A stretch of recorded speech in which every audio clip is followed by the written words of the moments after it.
Okay, so guys last video में हमने क्या देख लिया था। लास्ट वीडियो में हमने कस्कल्स एल्गोरिथम देख ली थी और हमने देखा उसमें यार कुछ साइकिल वाइकिल आ रही थी, तो उसकी वजह से प्रॉब्लम आ रही थी। तो हमको समहाउ डिटेक्ट करना पड़ेगा एफिशिएंटली कि यार साइकिल ना है ना। एज जब हम डाल रहे हैं हमारे एमएसटी में, तो उस एज को डालते वक्त कोई साइकिल ना आए। ठीक है, ठीक है। तो हम साइकिल डिटेक्शन करेंगे यूजिंग यूनियन फाइंड। पर उससे पहले देखते हैं कि यार स्टूडेंट्स के माइंड में क्या अप्रोच आती है साइकिल डिटेक्शन के लिए, है ना, साइकिल डिटेक्शन के लिए। तो यूनियन फाइंड से पहले थोड़ी इनएफिशिएंट टेक्निक्स देखते हैं जो स्टूडेंट्स के माइंड में आ सकती है और आपके माइंड में भी आई होगी। ठीक है, तो हमको इसका एमएसटी बनाना है ना, इसका एमएसटी बनाना है। तो क्या क्या वर्टेक्स है इसकी वर्टेक्स है 0 1 2 3 4 5, है ना। ठीक है, ठीक है, इसका हमें एमएसटी बनाना है। तो मेरे को सबसे कम वेट वाली एज तो ये मिल गई 0 1। ठीक है, तो मैं एक काम करूंगा, मेरे को सबसे कम वाली लेनी है और साइकिल नहीं आने देनी। तो साइकिल कब आएगी, देखो साइकिल कब आएगी, साइकिल कब आ रही थी जब 0 1 के बीच में एज डाल लेते कोई दिक्कत नहीं, 0 2 के बीच में एज डाल लेते कोई दिक्कत नहीं, पर जब 1 और 2 के बीच में एज डाल लेते तब साइकिल आ रही थी। तो हम एक काम करते हैं, साइकिल बनाते वक्त, एमएसटी बनाते वक्त हम क्या करें, जैसे ही आपने एक एज बना ली ना, तो उस वो जो एज आपने जिन वर्टेक्स के बीच में बनाई है उनको आप एक जगह लिख के रख लो, है ना, लिख के रख लो, कहीं स्टोर कर लो। जैसे कि आपने सबसे पहले ये वाली एज बनाई, तो 0 वाली वर्टेक्स और 1 वाली वर्टेक्स एक बार आ चुकी है। फिर आपने सपोज करो ये वाली एज बनाई, तो 0 वाली और 2 वाली आ चुकी है। फिर आप ये वाली एज बनाना चाह रहे हो, ये आपने लिख के रख रखा है एक जगह। तो 1 वाली और 2 वाली पहले से आप एक बार आ चुकी है, एक बार वर्टेक्स यूज हो चुकी है, यानी उसमें साइकिल बन जाएगी। अगर आप 1 और 2 के बीच में बनाओगे, यानी 1 और 2 पहले आ चुकी है, अब 1 2 के बीच में आप एक बार एज बना रहे हो तो साइकिल बन जाएगी। तो एक ये वाला तरीका स्टूडेंट्स के माइंड में सबसे पहले आता है। तो क्या ये तरीका सही है साइकिल डिटेक्ट करने का, क्या ये तरीका सही है? देखो, ठीक है, तो ये देखते हैं सही है या नहीं। ये वाला तरीका देखते हैं इसको, है ना। ये वाला तरीका सबसे पहले मेरे माइंड में आता था जब मैं एमएसटी अपना बनाना चाह रहा था, साइकिल डिटेक्ट करना चाह रहा था एमएसटी बनाते वक्त। ठीक है, तो 0 और 1 के बीच में सबसे पहले हम एमएसटी बनाएंगे तो क्या सबसे मिनिमम वेट वाली लेंगे। मिनिमम वेट वाली कौन सी है? 0 1। तो हमने 0 1 वाली ले ली, है ना, 0 1 वाली एज ले ली। तो सिंस हमने 0 1 वाली एज ले ली, तो ये वाली एज ले ली हमने, तो हम 0 और 1 को एक बार लिख के रख लेते हैं कि यार 0 और 1 तो हमारे पास एक बार आ गया। फिर उसके बाद सेकंड मिनिमम वेट वाली एज कौन सी है? सेकंड मिनिमम वेट वाली एज कौन सी है? ये वाली। ठीक है, तो हम ये ले लेते हैं, 4 5 ले लेते हैं, 4 5 भी लिख लेते हैं हम, एक बार 4 5 आ चुके हैं। उसके बाद कौन सी मिनिमम वेट वाली है? मिनिमम वेट वाली है उसके बाद ये, तो 0 और 3। तो 0 पहले से है पर 3 तो नहीं है, सॉरी 0 पहले से है पर 2 तो नहीं है, तो अभी साइकिल नहीं है ये, तो हम 0 2 वाली एज लगा सकते हैं, है ना, 0 2 वाली एज लगा सकते हैं। फाइन, ठीक है। इसके बाद कौन सी है? इसके बाद कौन सी है? इसके बाद ये वाली है, इसके बाद मिनिमम ये वाली है 2 और 1 और 2 वाली। तो 1 और 2 वाली एज बनाने चाह रहे थे हम, पर हमने देख लिया यार 1 और 2 तो पहले से पड़ा हुआ है मेरे पास, इस जगह मैंने लिख रखा है, यानी 1 और 4 वाले पे तो हम आ चुके हैं वर्टेक्स पे। और अगर हम 1 और 4 वाले पे आ चुके हैं, यानी 1 और 4 के बीच 1 और 2 के पास आ चुके हैं, यानी 1 और 2 के पास पाथ एग्जिस्ट करता है। और अगर हम 1 और 2 को पाथ एग्जिस्ट नहीं करता है बोलेंगे, मतलब 1 और 2 पे आ चुके हैं, 1 और 2 वाले वर्टेक्स पे आ चुके हैं, और अगर हम 1 और 2 पे एज बनाएंगे तो साइकिल बन जाएगी अकॉर्डिंग टू आवर थिंकिंग। ठीक है, तो हम ये वाली एज को इग्नोर करेंगे, ये वाली एज नहीं डालेंगे, है ना। हम कहेंगे यार चलो हमने साइकिल बचा ली। ठीक है, इसके बाद नेक्स्ट मिनिमम कौन सा है? 2 और 5। तो क्या हमें 2 और 5 भी नहीं लेना चाहिए, क्योंकि 2 भी पहले से आ चुका है और 5 भी पहले से आ चुका है। बट 2 और 5 को लगाने से हमने ये वाला तो चलो रोक दिया, ये वाला लगाने से तो एज आ रही थी, आई मीन साइकिल आ रही थी, तो ये तो हमारी तरीका काम कर रहा था। बट 2 और 5 के बीच में हमारे तरीके से तो साइकिल आनी चाहिए पर नहीं आ रही, है ना, साइकिल आनी चाहिए पर नहीं आ रही। तो यार यहाँ पे अगर हम डालेंगे तो ये it is a valid edge, ये हो सकती है, बट ये वाला तरीका जो हमने सोचा था ये ये फूट गया ना, ये फूट गया, गलत तरीका है। इस तरीके से साइकिल डिटेक्ट नहीं करेंगे, क्योंकि यहाँ तो आनी चाहिए एज, और हमारे तरीके के अकॉर्डिंग कह रहे हैं नहीं आनी चाहिए। तो यार ये वाला तरीका तो गलत है। तो ये वाला स्टूडेंट के माइंड में पहले तरीका आता है, इसने मैंने डिस्कस कर दिया। अब देखते हैं इससे बेटर इसके बाद क्या आ सकता है आपके माइंड में। इसको रब करते हैं, इसको रब करते हैं, ठीक है।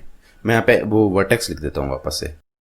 गाइस तो हमारा पुराना वाला तरीका तो फूट गया, अब नया वाला तरीका एक और देखते हैं ना, एक और तरीका देखते हैं चेक करने का कि साइकिल आएगी या नहीं, ठीक है। तो कैसे देखेंगे, देखो यार 0 और 1 के बीच में हम एज डालने से पहले ये देख लेंगे, अभी सारे अलग हैं, अभी सारे अलग पड़े हुए हैं, है ना। हम तो 0 1 के बीच में एज डालने से पहले ये देख लेंगे जस्ट कि क्या 0 और 1 के बीच में अभी पाथ है। तो अभी के लिए तो नहीं है, अभी के लिए तो नहीं है। तो अगर 0 और 1 के बीच में पाथ नहीं है, तो अगर हम उन दोनों के बीच में एज बनाएंगे तो साइकिल नहीं आएगी। क्या मस्त तरीका है ना ये फाइंड करने का, बहुत सही है और सही चलेगा ये तरीका, है ना। तो 0 और 1 के बीच में अभी हमारा फर्स्ट मिनिमम कौन सा है, फर्स्ट मिनिमम हमारा ये है।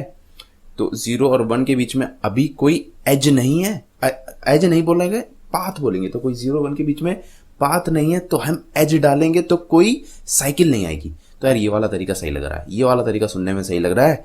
तो हम एज बना देंगे इन दोनों के बीच में ना, इन दोनों के बीच में एज बना देंगे, ठीक है। फिर देखो हमें कौन सी बनानी है, सेकंड मिनिमम कौन सा है, 4 5। 4 5 के बीच में कोई पाथ है अभी हमारे इस वाले एमएसटी में, नहीं। तो पाथ नहीं है कोई, तो एज बनाएंगे तो साइकिल नहीं आएगी, तो हम एज बना देंगे। उसके बाद थर्ड मिनिमम इज 0 2 वाली एज। तो अगर 0 और 2 के बीच में अभी कोई पाथ नहीं है, तो अगर हम 0 और 2 के बीच में कोई एज डालेंगे तो साइकिल आएगी, नहीं। तो हम 0 और 2 के बीच में डाल देंगे। Fourth minimum is this one. अब देखेंगे, देखो 1 और 2 के बीच में अब पाथ है, 1 और 2 के बीच में अब पाथ है। तो अगर हम 1 और 2 के बीच में एज डालेंगे तो साइकिल आ जाएगी ना। तो हम यहां पे साइकिल नहीं डालेंगे, हम यहां पे साइकिल नहीं डालेंगे। Now fifth minimum is this one. तो अकॉर्डिंग टू अवर ग्राफ, ये वाले ग्राफ के अकॉर्डिंग क्या 2 और 5 के बीच में पाथ है, नहीं। दोनों अलग अलग कंपोनेंट में लाई कर रहे हैं ना। अभी के लिए हमारे पास एक कंपोनेंट ये है, एक ये है, एक ये है। तो 4 और 5 के बीच में, सॉरी 2 और 5 के बीच में पाथ नहीं है, तो एज डालेंगे तो साइकिल नहीं आएगी। तो हम ये यहां पे डाल देंगे। कितने हो गए, 1 2 3 4, एक और ले सकते हैं हम। तो आई थिंक हम ये वाला ले लेंगे, है ना। 3 और 5 के बीच में पाथ नहीं है, तो एज डालेंगे तो साइकिल नहीं आएगी। तो ये देखो हमने अपना मस्त एमएसटी बना लिया है बाय रिमूविंग और इग्नोरिंग द साइकिल्स, है ना। साइकिल का दिमाग माइंड में रखते हुए हमने ये कर लिया। बट ये वाला जो तरीका है पाथ चेक करने का, हर एज के लिए, हर दो वर्टेक्स के बीच में एज के लिए हम चेक कर रहे हैं कि हर दो वर्टेक्स के बीच में पाथ है या नहीं, है ना। हर दो वर्टेक्स के बीच में पाथ है या नहीं। तो हम ये हैश पाथ फंक्शन बना लेंगे, हैश पाथ फंक्शन बना लेंगे, है ना। जिसमें v1 v2 डाल देंगे, है ना। दोनों वर्टेक्स के बीच में पाथ है या नहीं, 1 और 2 के बीच में पाथ है या नहीं। तो ये वाला काम हम कैसे कर पाएंगे यार, डीएफएस या बीएफएस कुछ भी लगा लो, 1 या 2 के बीच में डीएफएस या बीएफएस कुछ भी लगा लो और चेक कर लो। मतलब वर्टेक्स 1 पे से बैठ के तुम बीएफएस लगा लो, डीएफएस लगा लो, देख लो कि तुम बीएफएस या डीएफएस लगा के v2 पे पहुंच पाते हो या नहीं, है ना। तो अगर तुम पहुंच पाते हो तो उसके बीच में तुमको एज नहीं लगानी चाहिए, वरना साइकिल आ जाएगी, है ना, साइकिल आ जाएगी। तो तुम एमएसटी में इंक्लूड नहीं करोगे इसको। बट अगर उन दोनों वर्टेक्स के बीच में पाथ नहीं है, तो तुम क्या कर सकते हो, एज एमएसटी में लगा सकते हो उसको। एमएसटी बनाते वक्त उन दोनों वर्टेक्स के बीच में एज बना सकते हो। तो साइकिल इसमें आएगी तो नहीं बना सकते, इसमें साइकिल नहीं आएगी तो तुम एज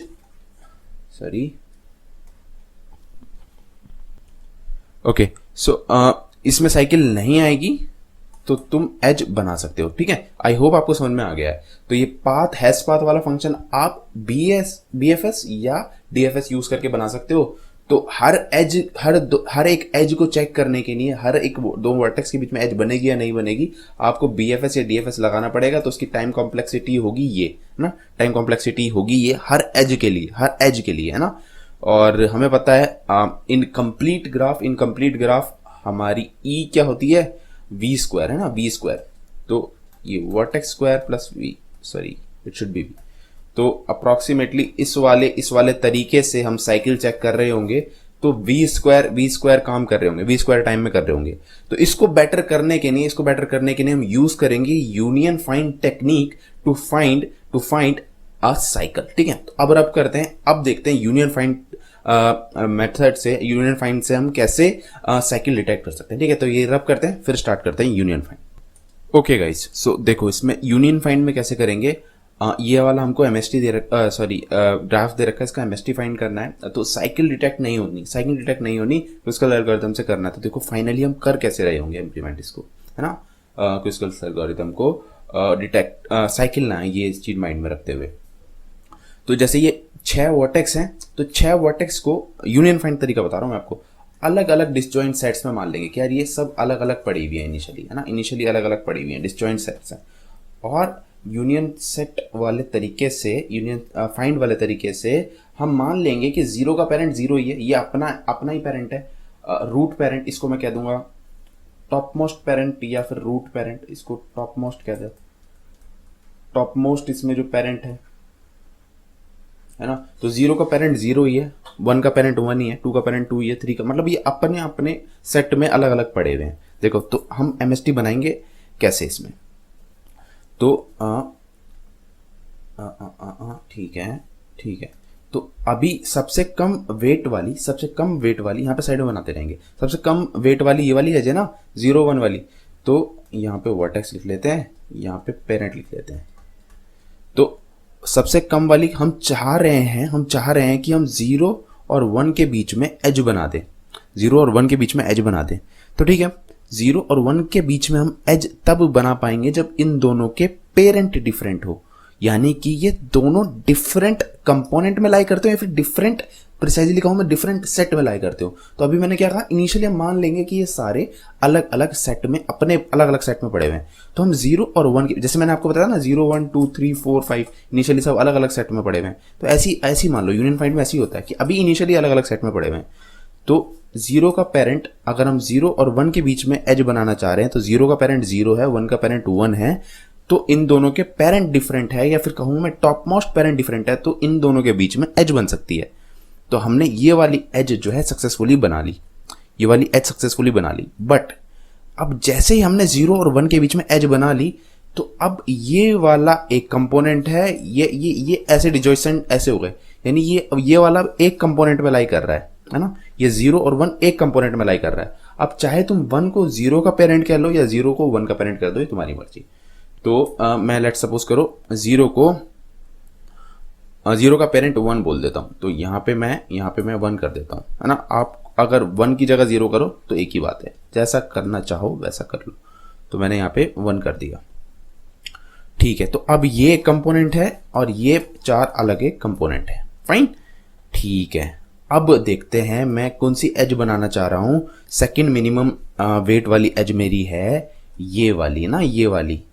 तो 0 और 2 के बीच में वर्टेक्स 0 और वर्टेक्स 2 के बीच में एज बनाना चाह रहा हूं मैं। तो इन वर्टेक्स 0 का पेरेंट कौन सा है, वर्टेक्स 0 का पेरेंट 1 है, टॉप मोस्ट पेरेंट है ना, ऐसे है, 1 है, 1 के बाद 0 है, ऐसे ऐसे ऐसे इमेजिन कर लो, और 1 अपना अलग ही पेरेंट है ना, ये एक कंपोनेंट है। अच्छा, और 2 का पेरेंट कौन सा है, 2 का पेरेंट 2 ही है अभी। तो ये इन दोनों का, 2 का टॉप मोस्ट पेरेंट 2 ही है, 0 का टॉप मोस्ट पेरेंट 1 है। तो इन दोनों के टॉप मोस्ट पेरेंट जो है डिफरेंट है, यानी ये दोनों डिफरेंट कंपोनेंट में, डिफरेंट सेट्स में लाई करते हैं। तो हम 0 और 2 के बीच में एज बना सकते हैं, 0 और 2 के बीच में एज बना सकते हैं। हमने बना दी, है ना, हमने बना दी। अब देखो थर्ड मिनिमम वेट वाली कौन सी एज है।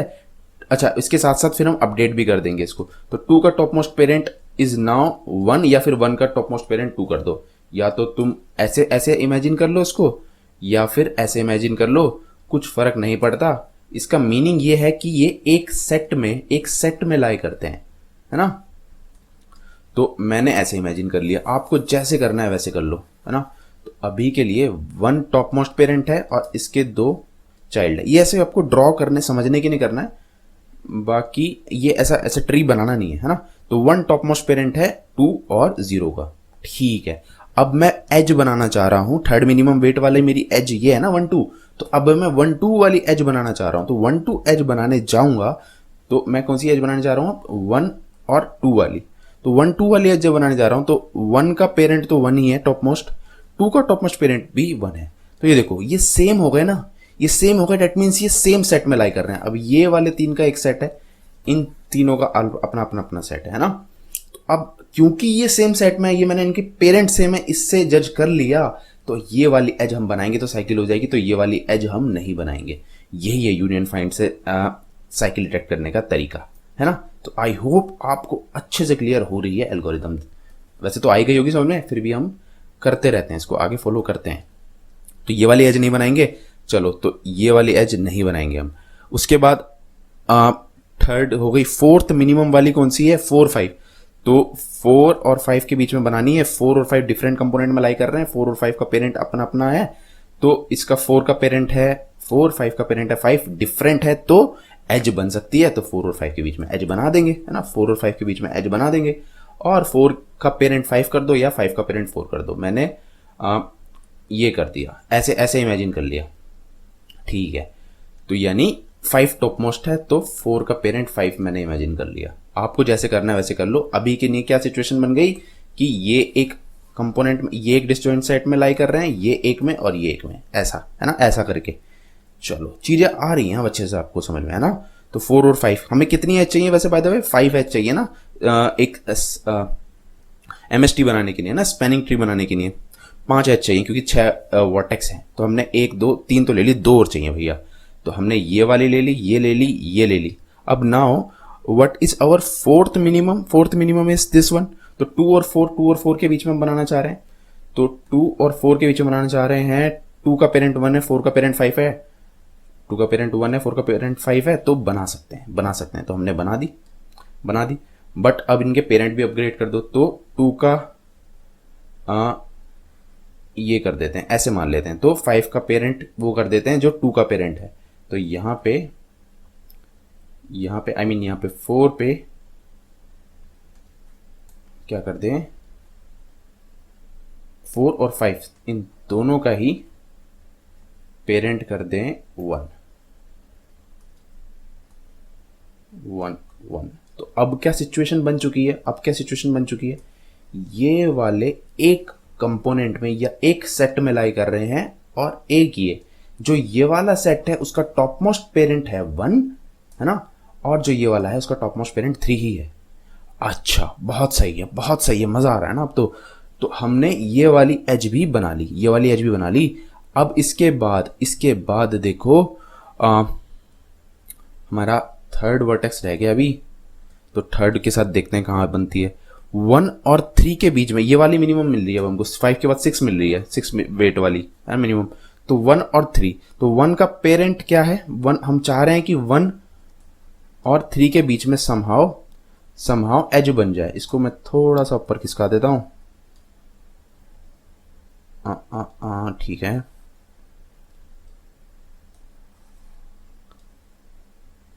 ठीक है। तो मैं चाह रहा हूं कि 1 और 3 के बीच में एज बन जाए। तो 1 का पेरेंट इज 1, 3 का पेरेंट इज 3। तो अलग अलग सेट में लाई कर रहे हैं, देख लो वैसे भी दिख रहा है। तो अलग अलग सेट में लाई कर रहे हैं, तो इनके बीच में एज बन सकती है। तो हमने एज बना ली और ये हमारा एमएसटी बन गया है।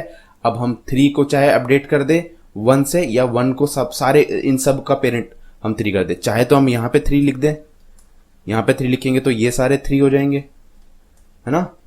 और अगर यहाँ पे 3 ना लिखते हुए यहाँ पे 3 लिखते तो ये सारे 1 हो जाते, इन सब का टॉप मोस्ट पेरेंट 1 हो जाता।